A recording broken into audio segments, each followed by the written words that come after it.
Hello students, in last lecture we have discussed about Young double slit experiment, coherent sources, interference and types of interference. In this lecture we will proceed further. So first of all we should know about the relationship between phase difference and path difference.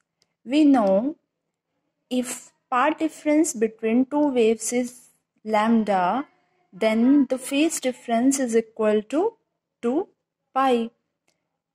But if we have path difference x, then the phase difference del is calculated as follows. If we have path difference lambda, then the phase difference is equal to 2 pi. But if we have path difference x, then the phase difference is equal to 2 pi by lambda into x. The phase difference del is equal to 2 pi by lambda into x. So we can write, we have the relationship between phase difference and path difference. We can write phase difference is equal to 2 pi by lambda into path difference. अगर हमारे पास path difference की value है तो उससे हम phase difference को calculate कर सकते हैं. इस रिलेशनशिप से phase difference is equal to 2 pi by lambda into path difference. ये रिलेशनशिप आपको याद रखना है, आगे यूज होगा. Okay, now our next topic is analytical treatment of interference. हमने लास्ट लेक्चर में इंटरफेरेंस को स्टडी किया था. उसमें हमने ये देखा कि हमें मैक्सिमा और मिनिमा मिलते हैं. तो इस लेक्चर में हम ये देखेंगे कि जो हमें मैक्सिमा मिलता है उस पर इंटेंसिटी कितनी है और जो मिनिमा मिलता है वहाँ पर इंटेंसिटी कितनी है, और इंटेंसिटी फेज डिफरेंस से कैसे रिलेट करती है ये भी हम इस टॉपिक में देखेंगे. सो analytical treatment of interference. Here consider a slit S illuminated by a source of monochromatic light emitting waves of wavelength lambda. A and B are two pinholes which are equidistant from S and act as two coherent sources. Coherent sources important है अगर हम interference को study कर रहे हैं, because without coherent sources हमारे पास interference fringes नहीं आ सकती. Let A be the amplitude of two waves. The phase difference between two waves reaching the point P at any instant is del. Phase difference को हम del let कर रहे हैं. If y1 and y2 are the displacements due to two waves at this instant t, then we can write first equation is y1 is equal to a sin omega t, और हम phase difference del ले रहे हैं तो second equation हम क्या लिखेंगे, y2 is equal to a sin del add हो जाएगा omega t plus del. a क्या है, एम्पलीट्यूड है दो वेव्स का. तो resultant displacement y is given by, add कर देंगे इन दोनों इक्वेशंस को, y is equal to y1 plus y2.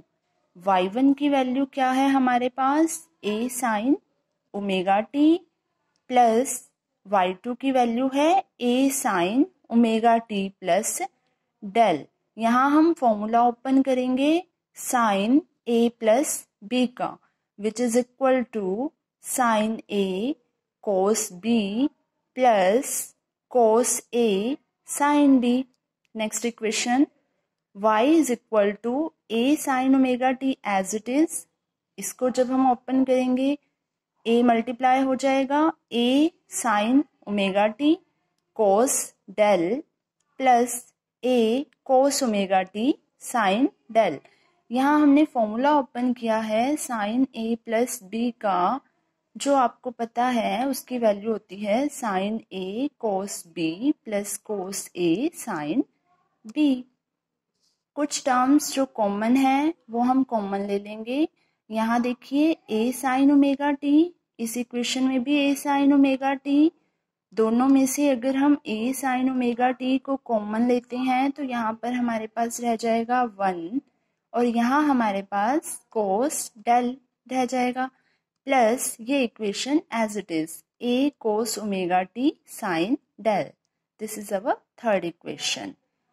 Now let a into 1 plus cos del is equal to r cos theta, which is our fourth equation, and a sin del is equal to r sin theta, which is our fifth equation. इन दोनों की जो values हमने late की है ये हम हमारी third equation में वापस पुट कर देंगे। तो हमारे पास क्या आएगा,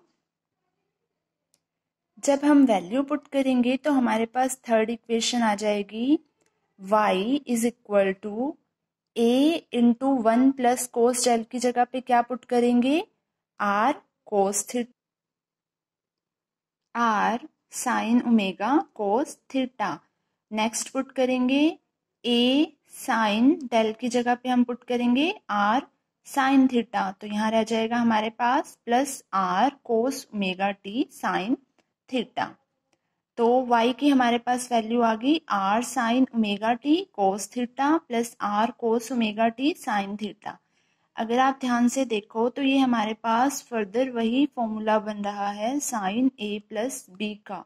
तो हम इस इक्वेशन को क्या लिख सकते हैं, इस इक्वेशन को हम ये लिख सकते हैं y is equal to r sine omega t plus theta.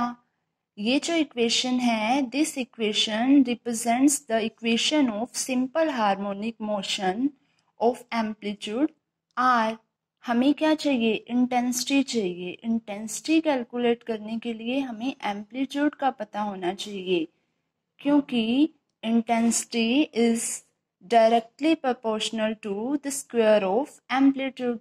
तो अगर हमारे पास आर स्क्वायर की वैल्यू होगी तो हम इजीली इंटेंसिटी को कैलकुलेट कर सकते हैं। आर स्क्वायर की वैल्यू कैलकुलेट करने के लिए हम क्या करेंगे, squaring and adding equation fourth and fifth.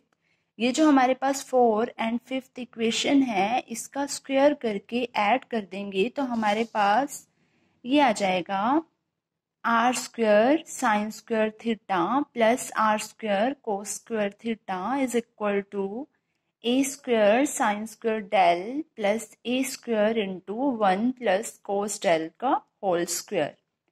यहाँ देखिए लेफ्ट हैंड साइड में अगर मैं आर स्क्वायर को कॉमन लेती हूँ तो हमारे पास रह जाएगा sine square theta plus cos square theta which is equal to 1। So left hand side को मैं ओनली आर स्क्वायर लिख सकती हूँ।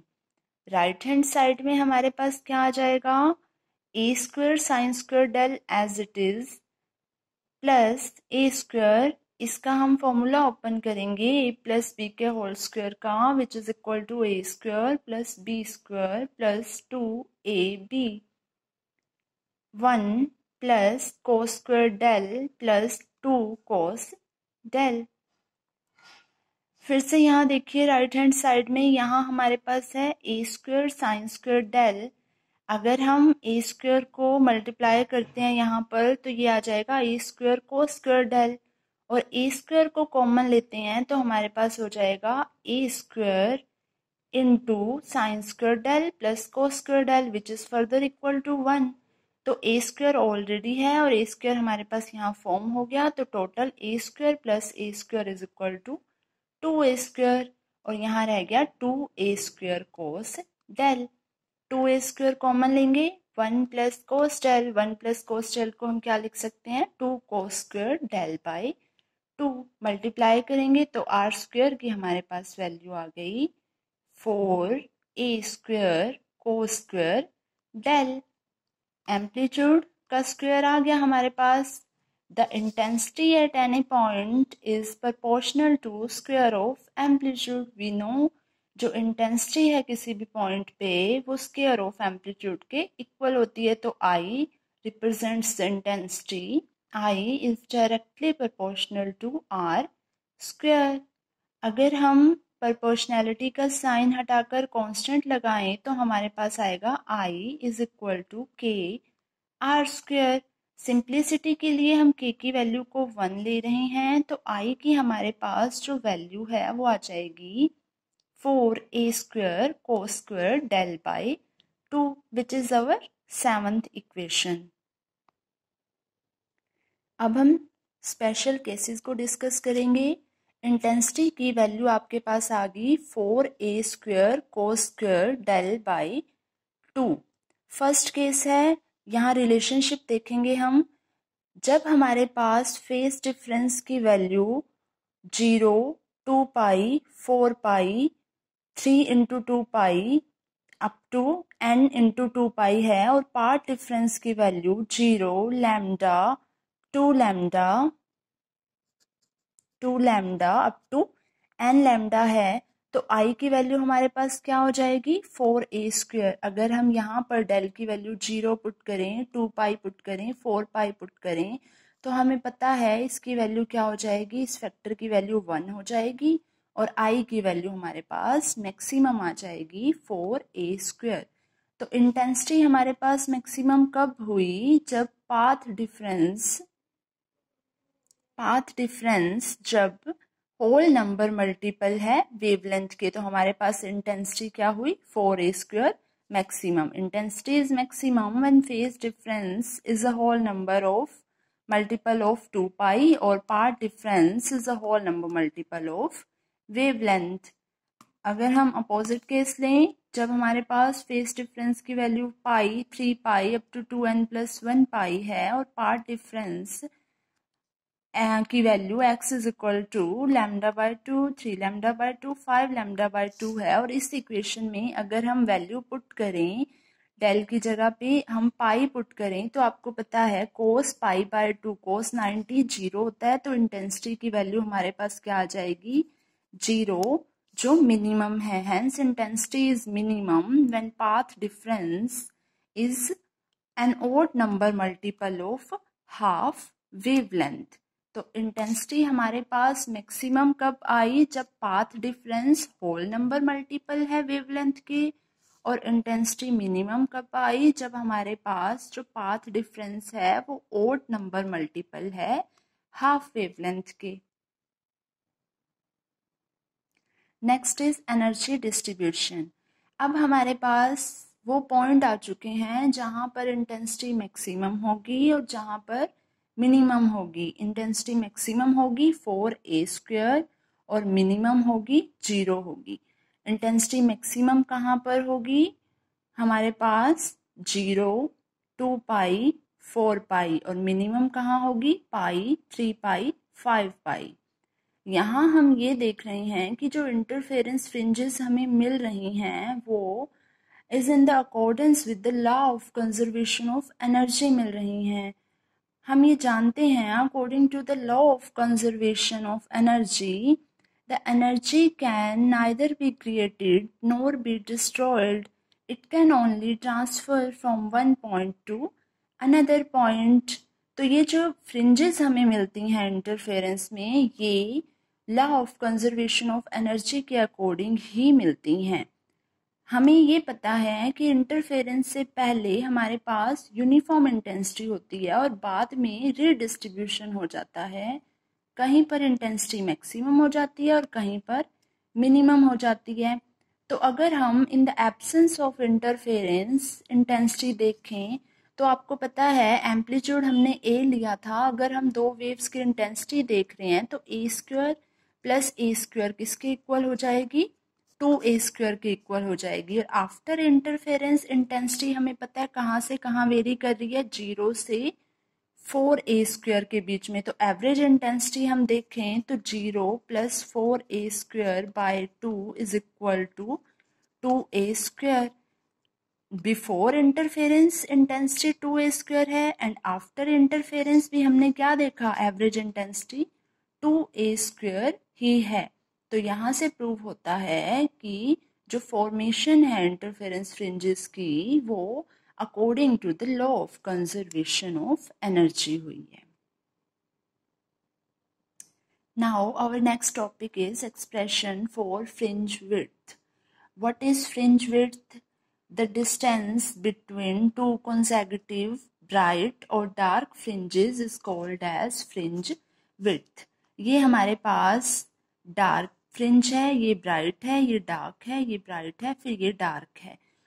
टू कॉन्सेक्यूटिव डार्क, अगर मैं दो पास पास वाली डार्क फ्रिंजेस की बात करती हूँ तो इनके बीच का जो डिफरेंस है इसको हम कहेंगे फ्रिंज विड्थ. बीटा से रिप्रेजेंट करते हैं हम फ्रिंज विड्थ को. और अगर मैं दो ब्राइट की बात करती हूँ यहाँ से यहाँ तक, ये जो डिस्टेंस है ये भी क्या हो जाएगा, फ्रिंज विड्थ बीटा. तो इस डेरिवेशन में हम बीटा की वैल्यू को फाइंड आउट करेंगे. फ्रिंज विड्थ किन किन फैक्टर्स पे डिपेंड करता है ये देखेंगे. फ्रिंज विड्थ को इंक्रीज और डिक्रीज कैसे किया जा सकता है ये स्टडी करेंगे. Now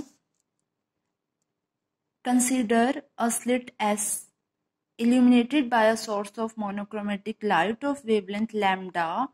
Here two pinholes A and B which are equidistant from S. Let A and B be two coherent sources separated by a distance D. Let the screen be placed at a distance capital D from two coherent sources. The point C on the screen is equidistant from A and B. हमारे पास जो point C है उसका A से भी वही distance है जो B से डिस्टेंस है. तो जो पाथ डिफरेंस होगा between two waves reaching at C is 0 होगा, क्योंकि डिस्टेंस यहाँ का भी सेम है यहाँ का भी सेम है. अगर हम डिफरेंस निकालेंगे तो वो क्या आ जाएगा, 0 आ जाएगा. तो point C is of maximum intensity. यहाँ पर पाथ डिफरेंस 0 है तो पॉइंट C हमें क्या मिलेगा, मैक्सिमम इंटेंसिटी का मिलेगा.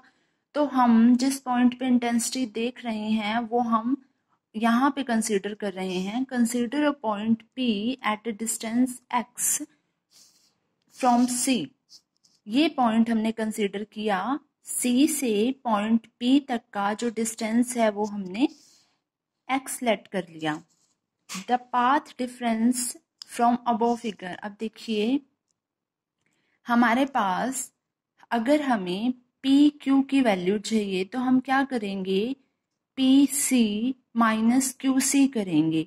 क्यू सी की वैल्यू हम कहाँ से देखेंगे, वो हम यहाँ से देखेंगे. ए और बी के बीच का जो टोटल डिस्टेंस है वो डी है.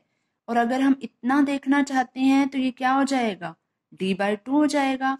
अगर ये पूरा d है तो हाफ देखेंगे तो वो d/2 हो जाएगा. और सेम ये जो डिस्टेंस है ये d/2 है. तो पी क्यू की जो वैल्यू है वो हमारे पास आ जाएगी P C minus Q C. P C की वैल्यू है x और क्यू सी की वैल्यू है d/2. एज इट इज अगर हम पी आर की वैल्यू देखें, देखो पी आर, अब P C plus C are.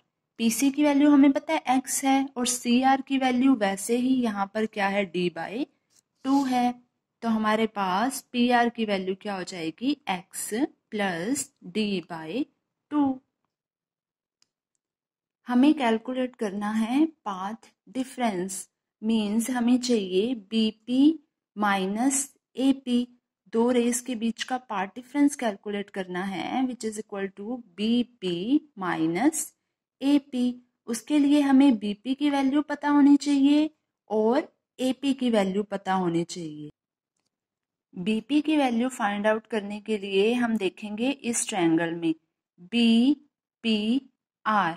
अगर हम पाइथागोरस यूज करते हैं पाइथागोरस थ्योरम तो हमारे पास क्या आ जाएगा, BP square is equal to D square plus P R square. Pythagoras theorem के अकॉर्डिंग क्या हो जाएगा, BP square is equal to B R square plus P R square.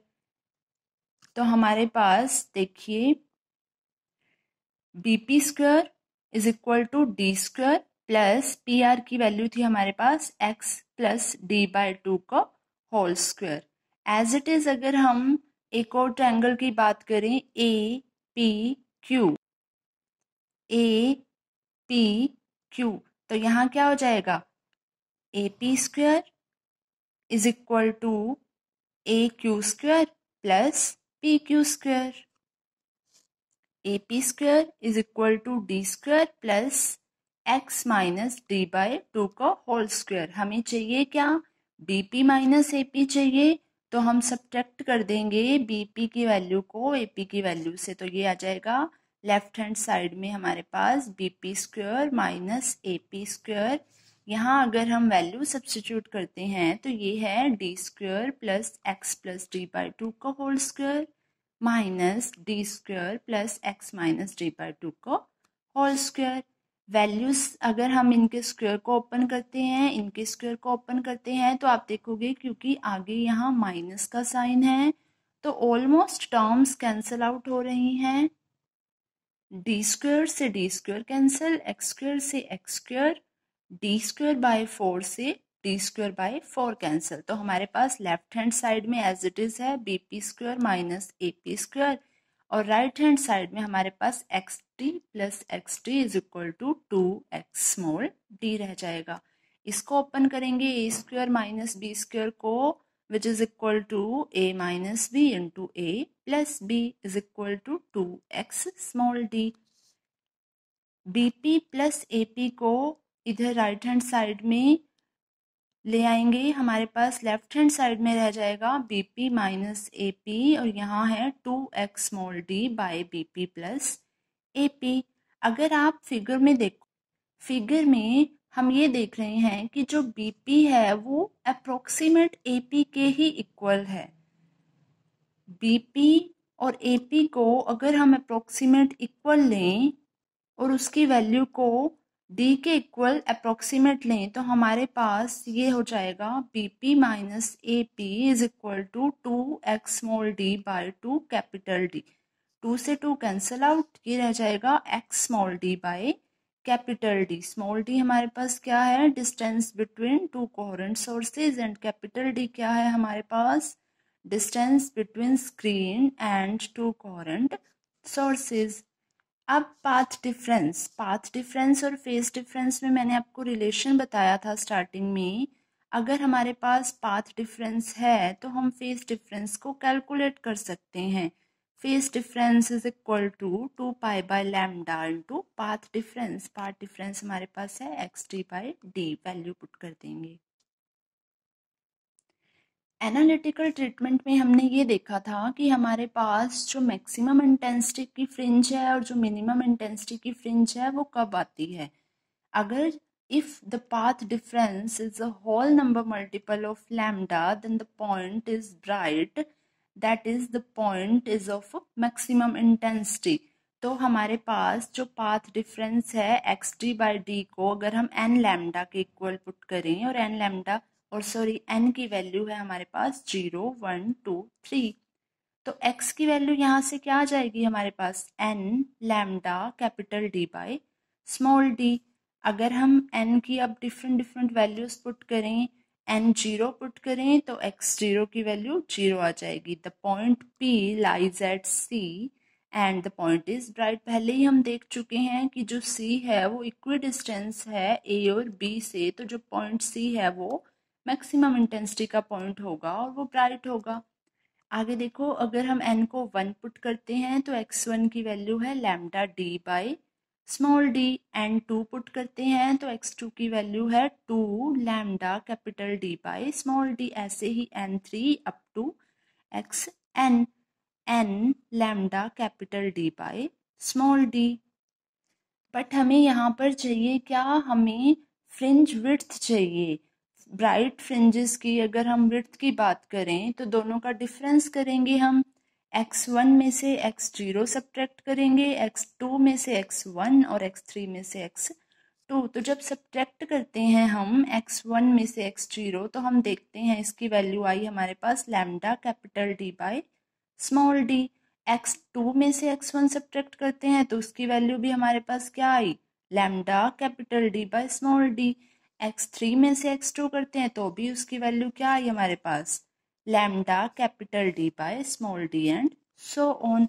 तो यहाँ से हमने क्या देखा, जो विड्थ है सभी ब्राइट फ्रिंजेस की क्या है, इक्वल है, which is equal to lambda capital D by small d. Dark fringes की अगर हम बात करें तो एनालिटिकल ट्रीटमेंट में हमने ये भी देखा है, पॉइंट मिनिमम इंटेंसिटी का हमें कब मिलता है, जब path difference odd number multiple हो हाफ वेवलेंथ के। तो अगर हम पाथ डिफरेंस को odd number multiple of half wavelength के इक्वल पुट करते हैं, 2n+1 लैम्डा बाय 2, n की वैल्यू है 0 1 2 3, तो हमारे पास x की वैल्यू आ जाएगी 2n+1 lambda capital D by 2d। Same further वैसे ही हम पुट करेंगे, n को 0, x0 की वैल्यू आ जाएगी, n को 1, x1 की वैल्यू, n को 2 पुट करेंगे तो x2 की वैल्यू आ जाएगी। अगर हम x को n पुट करेंगे तो हमारे पास xn की वैल्यू आ जाएगी। बट हमें यहाँ चाहिए क्या, विड्थ चाहिए डार्क फ्रिंजेस की, तो उसके लिए हम वैसे ही करेंगे, x1 को x0 से सब्ट्रैक्ट, x2 को x1 से और x3 को x2 से सब्ट्रैक्ट करने के बाद हम देखते हैं कि यहाँ भी सेम वैल्यू आ रही है, lambda capital D by small D, यहाँ भी lambda capital D by small D और यहाँ भी। तो ये देखा हमने, width of all dark fringes भी क्या है, इक्वल है, और वो किसके इक्वल है, डार्क फ्रिंज। डार्क फ्रिंजेस की जो विड्थ है वही हमारे पास ब्राइट फ्रिंजेस की विड्थ है। तो बीटा की वैल्यू हमारे पास क्या आई, lambda capital D by small d. अब हम इस इक्वेशन से ये देख सकते हैं कि जो हमारी फ्रिंज विड्थ बीटा है वो डायरेक्टली प्रोपोर्शनल है वेवलेंथ ऑफ लाइट के, डायरेक्टली प्रोपोर्शनल है distance of screen from the two sources से, और इनवर्सली प्रोपोर्शनल है distance between two coherent sources के। अगर हमें फ्रिंज विड्थ को इंक्रीज करना है तो हमें वेवलेंथ को इंक्रीज करना पड़ेगा या कैपिटल डी को इंक्रीज करना पड़ेगा, और अगर हमें डिक्रीज करना है तो हमें दो कोहेरेंट सोर्सेज के बीच का जो डिस्टेंस है उसको इंक्रीज करना होगा।